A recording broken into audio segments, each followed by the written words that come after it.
All right, YouTube, we need to recognize the bravery of the TSA in stopping a potential terrorist for once in its miserable existence. There was a 19-year-old cancer patient. She's like mostly paralyzed, deaf, can't really talk or anything like that.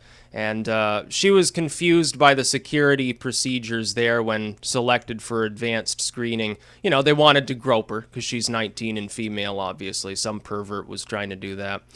When she was confused, of course, because she's, a little bit addled from having fucking brain cancer and having that treated and was on her, last day of treatment, they were off to celebrate because she's in remission or some shit. The TSA decided she was a potential threat, even though she's wheelchair-bound vegetable mode, and beat her to the ground severely before, hauling her off to jail. Surprised they didn't just send her straight to Gitmo. See, this is the problem in a police state. You have these retarded bureaus in charge of security. They never do anything. It's like the NSA. They haven't caught a single terrorist. TSA, they don't stop terrorism. Most of the time, somebody takes a suitcase, packs it with a fake bomb. They're like some journalist or media head or something. They just slide it right through. The TSA doesn't even fucking find it. But when it comes to a little old lady or like a prepubescent girl, they can be damn sure they're going to be groping them up the ass. See, we should just disband this bullshit entirely. Either have a completely private company with a standardized set of profit-driven systems in place to stop potential terrorists, or you make it fully part of the government. You have literally, not a TSA, not an alphabet soup agency, actual people empowered directly by the government, constrained directly by the First and Fourth Amendment, have them do it. Because in one case, you're not going to have any abuse, because people are going to know their rights. You can put up a fucking statement of people's rights right in the goddamn airport. And in the former case, if they're driven by profit, you think they want to scare away all their customers? Either way, if it's a completely free market solution or a completely federalized institution, it will work a lot better than this weird interventionist system we have now with half privatized bureaus that never catch a terrorist anyway. It's to the point they keep confiscating people who are they keep confiscating people's loaded pistols and knives and stuff, drugs coming on. Why do you think people try to bring these things? They know that they're banned. Nobody's stupid enough to think you can bring a gun on a flight, whether it's domestic or international. So why would they do that? It's because they know 9 times out of 10 they're not even going to get caught. And as long as there's no criminal intent, what are they going to do? They'll question the person, they'll confiscate the knife or the gun, they'll question them, and then ultimately they'll say, oh, no terrorist threat, this person just didn't realize it was against the rules. Oh, you didn't realize that fucking explosive was against the rules? Okay, we're letting you go. See, this is why we have fucking problems with terrorism. The answer is not more police state surveillance bullcrap. The NSA doesn't work, the TSA doesn't work, the CIA, I don't even know what they do at this point other than snort coke and go fuck Colombian hookers.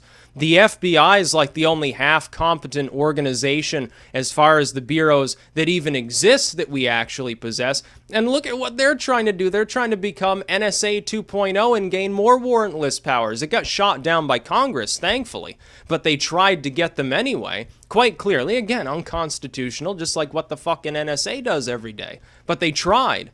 This shows a little bit of corruption on their behalf as well. Now, the FBI, usually, they're like the adults in the room.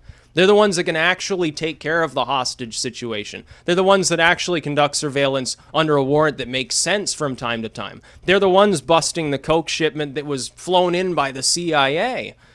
So, I mean, how much faith can we have in any of these things to keep us safe? I would much prefer liberty, because I know if you constrain the government, I know that there will be liberty, because the government's constrained. Yeah, there might be some lapses in security. You'll get attacked occasionally. You know what we already do?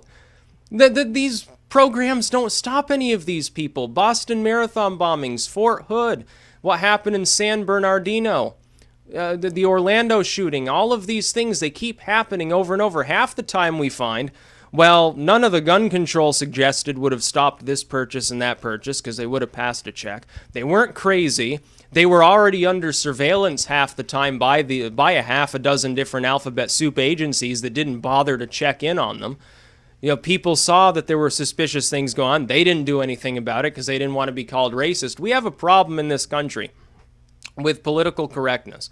And I don't care how many buzz terms social justice warriors want to throw around to say, oh, well, that's just a term for having to be polite. No, it's not. It's a form of collective cultural suicide.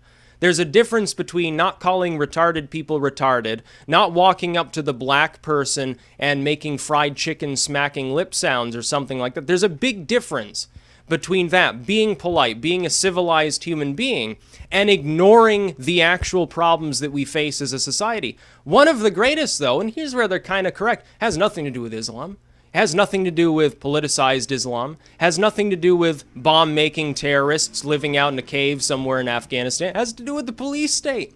The government has become so overreaching, so massively expansive, and so redundant with all of these agencies constantly competing and overlapping each other and costing us an arm and a leg that it's too inefficient to actually do anything.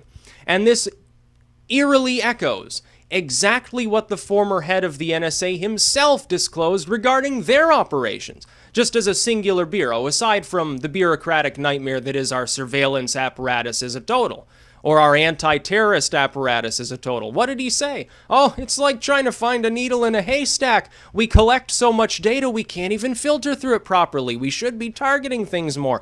Now, the current head of the NSA, fucking crapper there, he doesn't give a damn. He's like, oh, that's nonsense. We should collect even more data.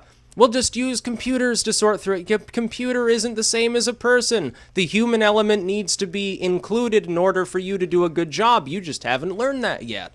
Because who are the terrorists? They're not computers. They're not fucking robots. They're human beings. They're irrational actors. So look for irrational things that they may have said or done. Half the time, these people are already actively under surveillance, and yet they flow the cuckoo nest. They fly over the cuckoo nest, and then they go off and bomb somebody, or they shoot up a school or something like that. And then the idiots on the left are too busy debating what gun control could have possibly stopped this from happening to even realize the larger systemic problem with terrorism that we have. Or the fact that their own pro-spending habits have created the bureaucratic nightmare that prevents any surveillance apparatus from even functioning.